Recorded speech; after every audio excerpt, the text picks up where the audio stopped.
The island also has lots and lots of railway lines. Who's that puffing down the track? It's Thomas. Hello, Thomas. Hello, everybody. James! This fame, but lots of fun. Percy! Thomas looked behind trucks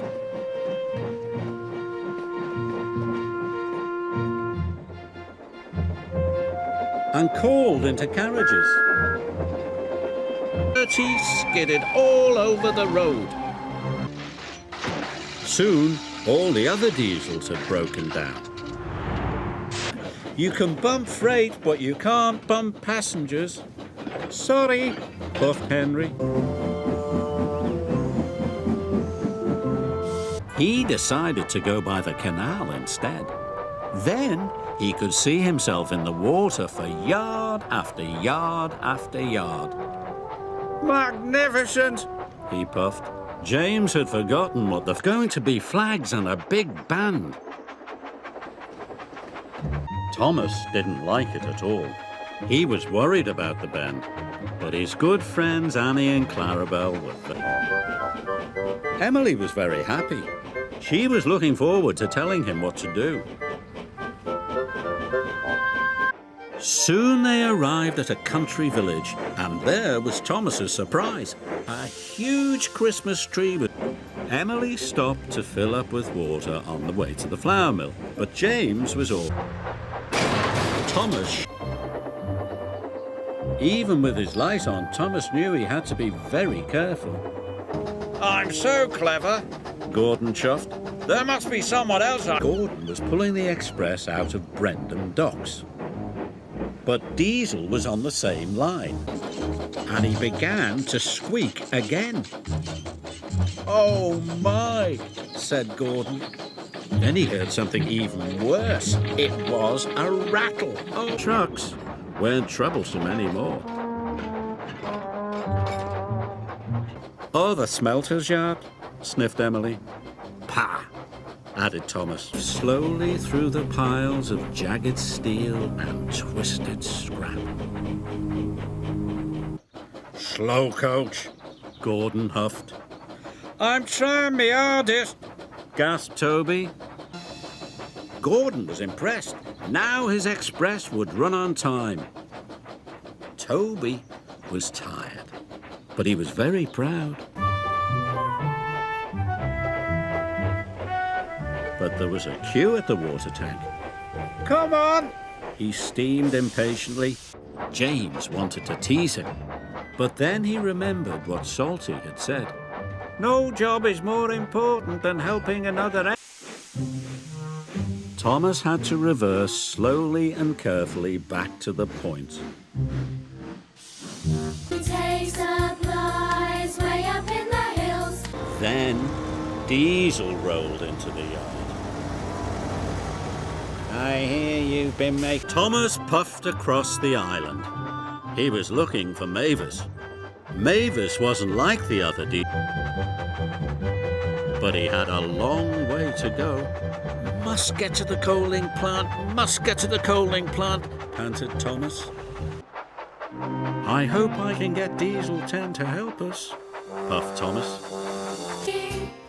As we steam across our island. She was waiting as he pulled into the yards. Molly was bright yellow. We have to get there before dark, chuffed Mighty, so we'll have to work extra hard.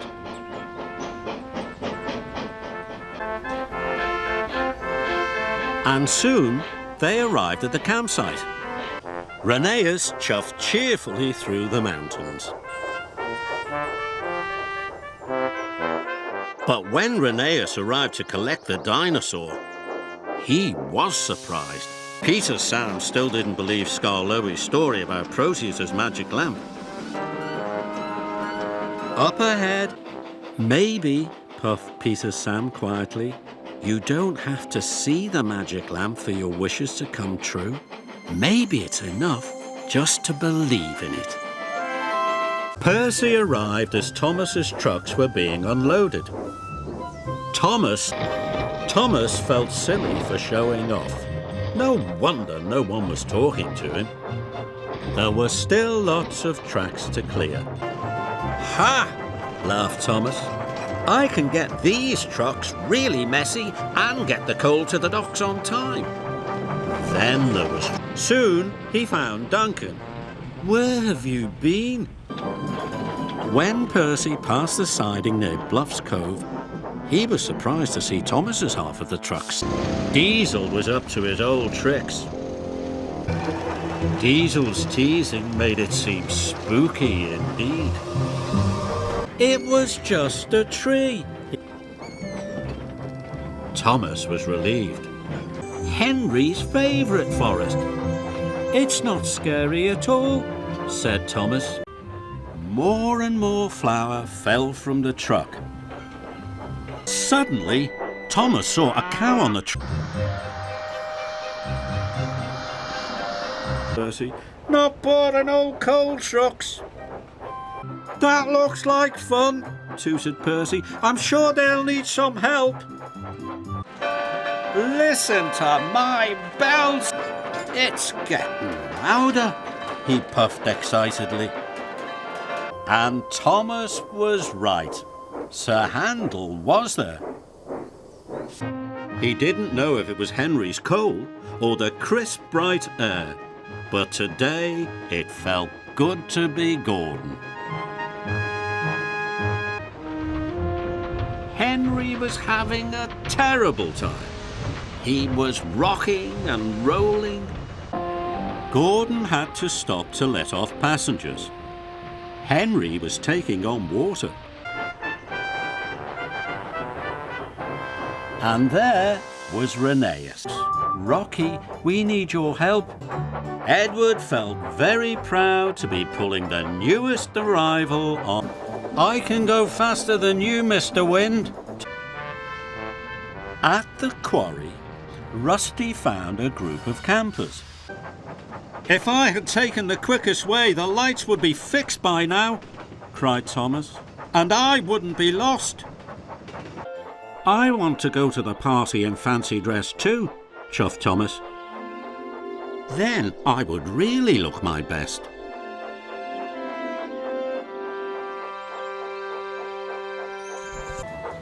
But he was still covered in sticky toffee. Leaves and twigs stuck to the sweet, sticky goo. Thomas was puffing along too. He was thinking hard. Suddenly, an idea flew into his funnel.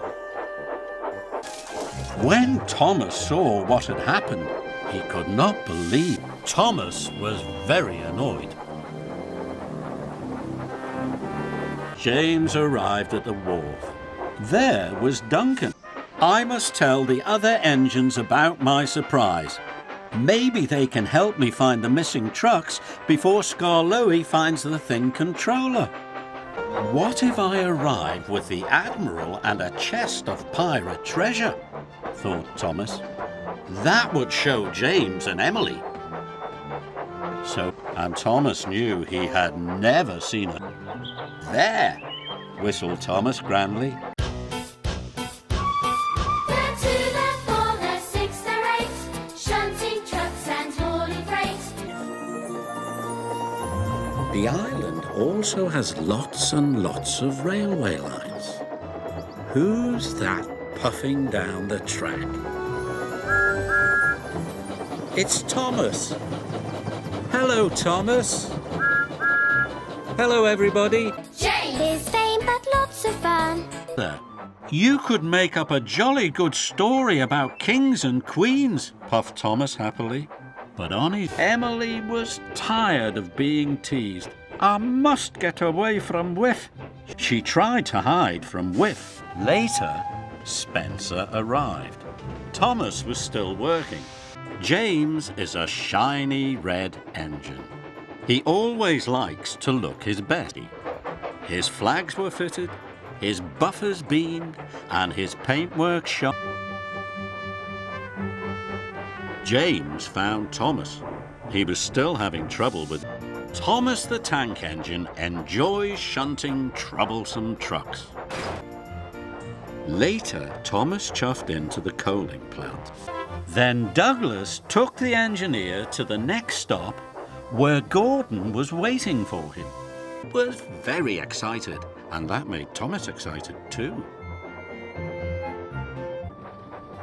It was a circle of workmen's lights, but every way that... It's going to be a wonderful party! See you at the firework party, Thomas. First, Thomas went to Maithwaite Station. Blue box, he whooshed to himself. And Thomas was pleased to find Billy at the depot. All about the Fat Controller's Railway.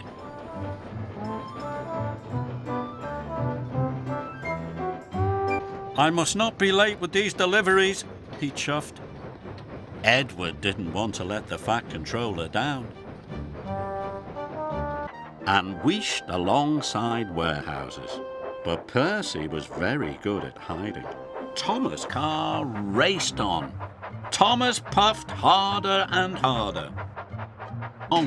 Something's wrong, clangety clong, something's wrong, clong. Then there was trouble. Thomas began to chuff slower and slower. I need a rest. The fields are full of... Maybe I will be taking cream to the chocolate factory, he tooted. Wherever I go, there are diesel engines, chuffed Thomas. Percy liked the summer. He was as happy as could be. Now I can take the children to the party, he peeped. That's the best job of all. Why didn't I do this job first? Wailed Percy. When Skarloey arrived at the depot, his friends Rheneas and Peter Sam were there. So was the thin... Skarloey arrived at the top of the hill. The farmer was waiting, felt very happy. I'm braver than I thought, he wished, and he puffed proudly down the hill for transfer yards. He had to collect a large delivery of coal. Madge was there, and so was the thin controller. It'll be a slow and dull journey, puffed Duncan. Not fast and exciting, the way we engines like it. I'll show you how much fun we have on the roads, laughed Madge. Wait and see. But when Madge... Duncan was enjoying his new job. Ding-along, ding-a-ling, find a bell with the very best ring. He whistled cheerfully. Yards, Thomas was waiting for Duncan. Duncan puffed in. Thomas smiled. He liked being in charge. Thomas wanted to show everyone he could do everything. Next, he was pulling some heavy trucks. Cinders and ashes, Thomas gasped as he floated along the tunnel. Where is Thomas? He was proud to push his new friend Stanley home.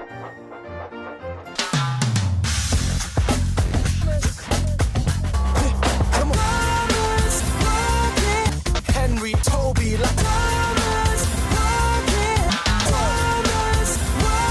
is you know who?